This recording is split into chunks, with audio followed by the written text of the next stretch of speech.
So there was another ruling in the Abrego Garcia case today. Now, the judge has already said that he needs to be returned to the United States so he can have his due process.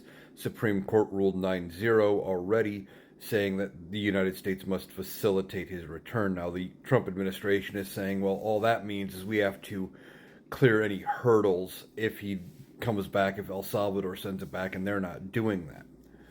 Well, the judge in the case today basically said the Trump administration is in contempt of court. There is no process in the in the Constitution for there to be the ignoring of lawful court orders, and he is talking about actually holding certain people in contempt, which could include jail time, because we are dealing with criminal contempt of court.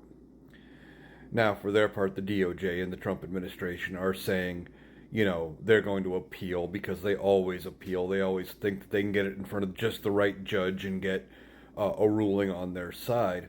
But they're saying that the judge here has overstepped his authority, and they're pointing to that same 9-0 Supreme Court ruling where the Supreme Court said the United States must facilitate Mr. Garcia's return as saying, well, the Supreme Court didn't directly say we had to return him, just make it possible. So the judge here is overstepping that ruling. So we'll see how the Supreme Court rules when this inevitably ends up in front of them again.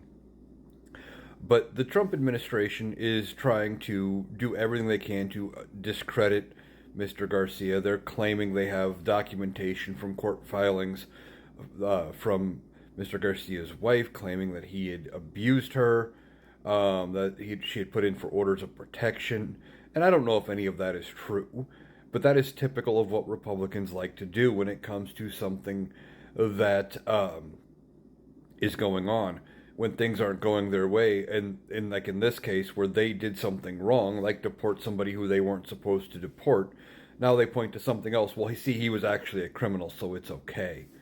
And the Trump administration, for their part, has said even if Mr. Garcia comes back to the United States, they wouldn't let him in. They would arrest him and detain him on something else and deport him again anyway to another country. So it sounds like even if he comes back, they would still defy a court order because once he got into the country, he'd be gone again. So that wouldn't actually fix anything. If the courts are going to need to put out a ruling specifically saying that he must be returned and allowed to stand trial for this deportation, I guess.